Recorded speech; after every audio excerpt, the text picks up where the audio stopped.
Beach umbrellas are popping open, the heat is turning up, and it's time to break out the cornhole bags. But wait, you've just spent the last year in quarantine where you turned your gym clothes into pajamas and developed a pretty good relationship with the local UberEats driver.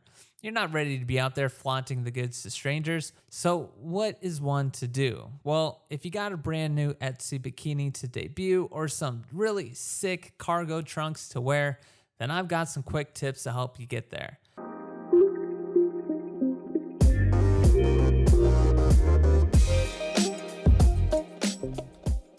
Now, before I begin, let me briefly lay out the basics and give a slight warning to you. Normally, if you're trying to tighten up and lose some weight, a healthy number of pounds that you should be losing per week is going to be about 2 pounds. I know that may not seem very exciting, but I wouldn't suggest trying to triple or quadruple this number because trying to lose a year's worth of weight gain in 2 weeks, it's just simply not safe. So please assess your situation more closely and maybe aim for next summer if you need to.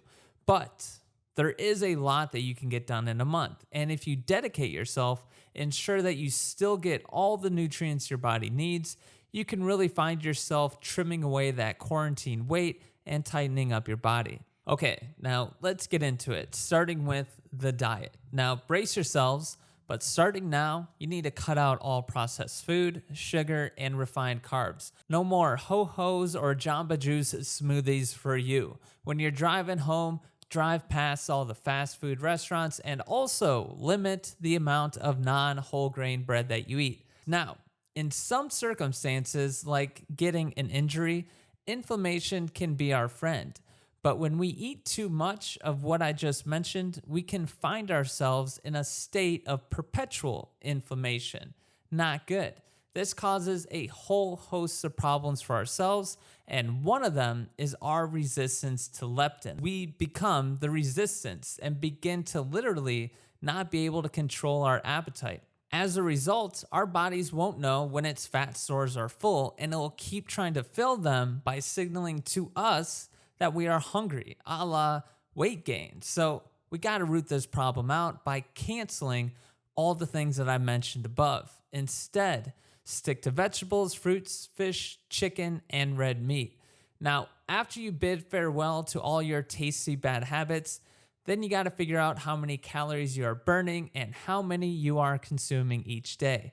If needed, take your calories consumed and make sure you're eating just enough to be in about a 250 plus caloric deficit. Now, don't be too crazy and go too low, and depending on your circumstance, you may not even have to do this at all. What you should do though is use the BMI index to get a better idea of where you're at and where your weight should be, and decide for yourself if a caloric deficit is needed. Now, the last thing that we must do to your diet is make sure that you're only eating inside of an 8-hour window.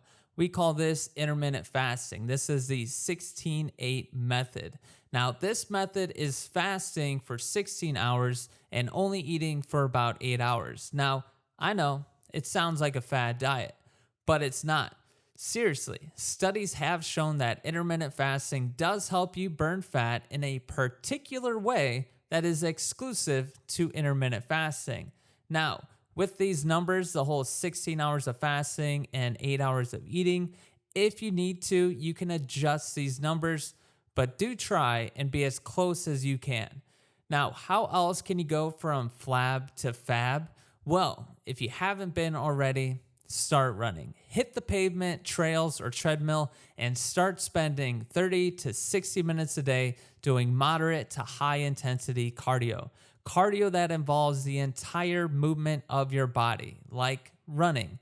It is the key ingredient to a tight, well-maintained body.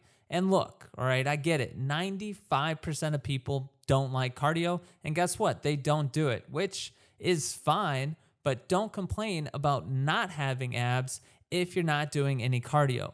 Also, as should be expected, start putting a 10 to 15 minute core exercise circuit into your daily routine.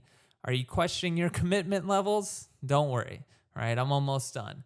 Lastly, hit the weight room. Start clanging and banging, baby. Begin lifting weights 5 days a week. Target all your different muscle groups and do about 4 sets or more for each muscle group. And also use a moderate to heavy weight when you're doing this. Now, if you need more specifics, I do have workout plans in the link below if you need them. Otherwise, there is a wealth of information online that you can check out. But that is what's required. You must cut out the garbage food. You got to restrict your portions. You need to fast.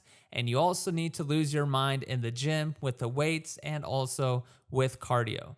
Now, I know it sounds like a lot, and that's because it is.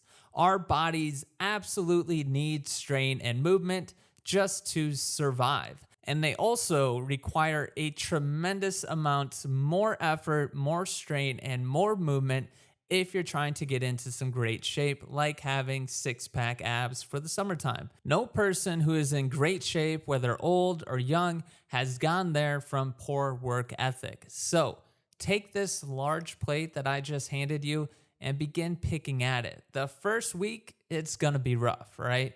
But if you're able to push past it, then you're going to find some salvation on the other side. So good luck.